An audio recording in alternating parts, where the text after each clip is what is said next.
கர்த்தராகிய இயேசு கிறிஸ்து நாமத்தில் உங்கள் அனைவருக்கும் வாழ்த்துக்கள். இந்த நாளிலும் கூட ஒரு உயிரோடு ஒரு அற்புதமான ஒரு வார்த்தை, பிலிப்பியர் 2:13. தேவனே தம்முடைய தயவுள்ள சித்தத்தின்படி விருப்பத்தையும் செய்கையும் எங்களில் உண்டாக்குகிற தேவனாய் இருக்கிறேன்.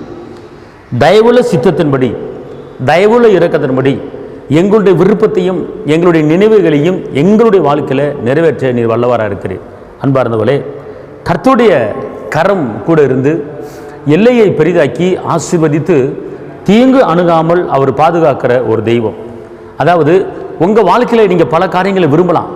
நான் இப்படி இருக்கணும், நான் அப்படி இருக்கணும், என் பிள்ளை அப்படி இருக்கணும், என் கணவர் இப்படி இருக்கணும், அப்படி இருக்கணும் என்பது நீங்கள் விரும்பலாம். ஆனால் கர்த்தர் உங்களை குறித்து என்ன விரும்புகிறாரு, கர்த்தர் உங்களை குறித்து என்ன சித்தம் வச்சிருக்கிறாரு அப்படிங்கிறது நீங்கள் புரிஞ்சுக்கணும். இன்றைக்கி நீங்கள் டக்குன்னு நான் அப்படி இப்போ இருக்குன்னு விரும்புகிறேன், எப்படி இருக்க விரும்புகிறேன், எனக்கு செய்யுங்க அப்படின்னு கேட்டுறீங்க.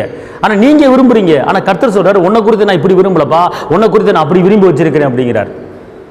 இன்றைக்கி உங்கள் விருப்பத்தை நிறைவேற்றாமல் இருக்கலாம் கர்த்தர். ஆனால் கர்த்தர் உங்களை வச்சு என்ன நிறைவேற்றினவங்களோ ஏற்கனவே உங்களை விரும்பி வச்சிருக்கிறாரு, தெரிஞ்சு வச்சிருக்கிறாரு. அதனால் அவர் விருப்பத்துக்கு நீங்கள் என்ன செய்யுங்க, ஒப்பு கொடுங்க. அன்பார்ந்தவர்களே, இந்த நாளுக்கு உண்டான ஒரு காரியம் என்னன்னு கேட்டால், நீங்கள் மாமிசத்தின்படி ஒரு சில காரியங்களை கேட்டுக்கொண்டிருக்கீங்க. கர்த்தர் சொல்கிறார், மகளே, நான் உன் நினைவை காட்டிலும் உன்னை குறித்து என் நினைவு உயர்ந்திருக்கிறது. வானத்துக்கு பூமிக்கும் எவ்வளோ உயரம் இருக்கிறதோ அவ்வளோ உயரத்துக்கு உன்னை குறித்து நான் நினச்சிருக்கிறேன், அவ்வளோ உயரத்துக்கு உன்னை குறித்து நான் நினச்சிருக்கிறேன். அதனால் நான் அவ்வளோ பெருசாக உன்னை நான் உயர்த்தி வச்சிருப்பதுனால நீ கவலைப்படாத. நான் என் விருப்பத்துக்கு உன்னை நடத்த போகிறேன், என் நினைவுக்கு உன்னை நடத்த போகிறேன். அதனால் நான் உன்னை நடத்துறதுக்கு நீ விட்டு கொடு. ஒரு குயவன் கரத்தில் களிமண் இருக்கும்போது நான் அழகாக வணைவேன். உன்னை நான் வணைவதுக்கு நீ என் கரத்தில் இருமகளே அப்படிங்கிறார். ஒரு களிமண் ஒரு குயவன் கரத்தில் இருந்தால் தான் வணைய முடியும். குயவன் கரத்தை விட்டு களிமண் வெளியே போயிடுச்சுன்னா வணைய முடியாது. அதே போல தான் ஏசப்பா இன்னைக்கு உங்களை என்னையமா சொல்றாரு, மகனே மகளே, நீ என் கரத்தில் வந்துரு.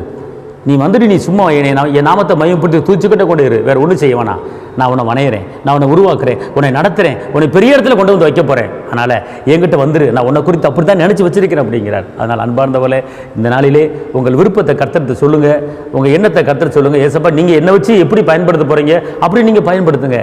என்னை வச்சு எந்த ஊருக்கு என்னை கொண்டு போக போகிறீங்க, நீ கொண்டு போங்க, உங்கள் விருப்பம் ஐயா. நீங்கள் நான் உங்கள் செய்தியாக இருக்கிறேன், நான் உங்கள் கரத்தில் இருக்கிறேன், என்னை நடத்துங்க, உருவாக்குங்க என்று சொல்லி ஒரு அர்ப்பணிப்பு நீங்கள் பண்ணுங்கள். கர்த்தர் உங்களை கொண்டு பெரிய காரியங்களை செய்வார். உங்களுக்கு ஜெபிக்கிறேன். தகப்பனை ஏசப்பா, நன்றியோடு துதிக்கிறேன், ஸ்தோத்திரிக்கிறேன். இந்த வேலையில் இந்த நேரத்தில் உடைய அற்புத கரம், உடைய மகிமையின் கரம், உடைய கிருபையின் கரம், உடைய பலத்தின் கரம் கூட இருப்பதாக, வாழ்ந்திருக்கும்படி, உயர்ந்திருக்கும்படி, செழித்திருக்கும்படி, பெருகும்படி கிருபை தாங்க. இந்த நிகழ்ச்சியை பார்க்குற ஒவ்வொருவரையும் இரத்த கோட்டைகளை மறைத்துக் கொள்ளுங்க, ஆசீர்வதிங்க, தேவையெல்லாம் சந்திங்கப்பா. இயேசுவின் நாமத்தில் பிதாவே, ஆமென் ஆமென். கர்த்தர் உங்களை ஆசீர்வதிப்பார். ஹல்லேலூயா.